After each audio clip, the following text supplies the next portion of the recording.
ভুটান প্রাকৃতিক নৈসর্গিক সৌন্দর্যের দেশ হচ্ছে ভুটান, যে দেশের সংখ্যাগরিষ্ঠ মানুষ বৌদ্ধ ধর্মের অনুসারী। পৃথিবীর মধ্যে ভুটানই একমাত্র দেশ যেখানে মুসলমানদের জন্য কোনো মসজিদ নেই।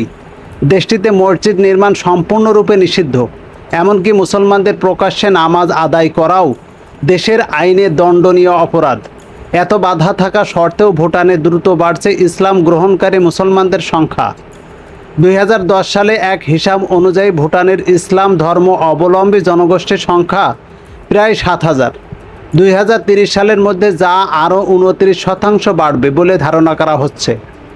বন্ধুরা, অজানা তথ্যের আজকের আয়োজনে আপনি জানতে পারবেন ভুটান এবং ভুটানের ইসলামের বিস্তার সম্পর্কে। বিস্তারিত জানতে চ্যানেলটি সাবস্ক্রাইব করে বেল আইকনটি ক্লিক করে দিন।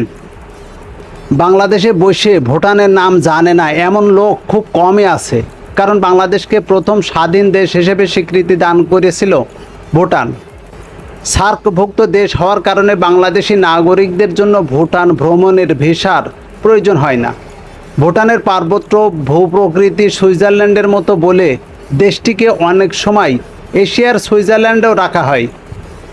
দেশটির জনসংখ্যার ঘনত্ব প্রতি বর্গ কিলোমিটারে 47 জন। ভুটানের বাসিন্দারা মূলত বৌদ্ধ ধর্মের বিশ্বাসী। 7ম শতাব্দীতে বৌদ্ধরা প্রথমে ভুটানে আসেন। ভুটান ও নেপাল একে অপরের প্রতিবেশী হলেও ভুটানের সঙ্গে নেপালের সম্পর্ক মোটেও ভালো নয়। বহুকাল থেকে নেপাল ও ভুটানের মধ্যে সংঘর্ষ ছিল। সর্বশেষ 1990 সালের দিকে তিব্বত সংস্কৃতি সংখ্যাগরিষ্ঠ ভুটানের এক অংশ সংখ্যালঘু নেপালিদের সংঘর্ষ ঘটে।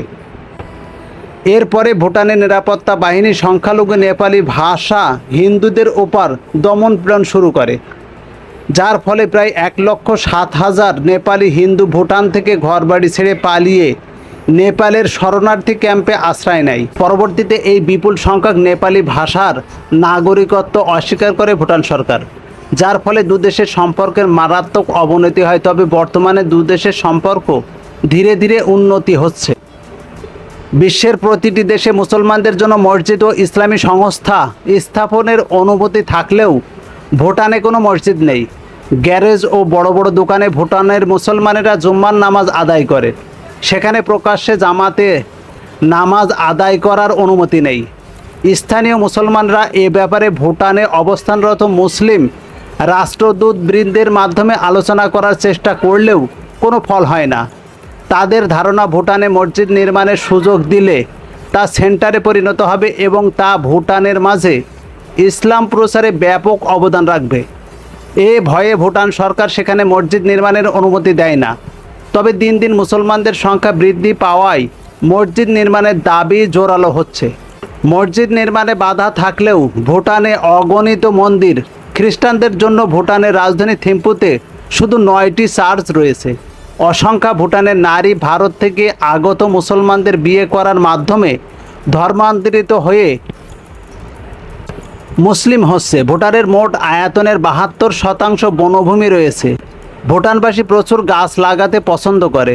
দেশটির রাজা রানীর প্রথম সন্তানের জন্মদিন পালন করা হয় 1,80,000 গাছ লাগিয়ে। দর্শক, আজ এ পর্যন্ত। আবার দেখা হবে নতুন কোনো বিষয় নিয়ে। ততদিন পর্যন্ত ভালো থাকুন, সুস্থ থাকুন। আল্লাহ হাফেজ।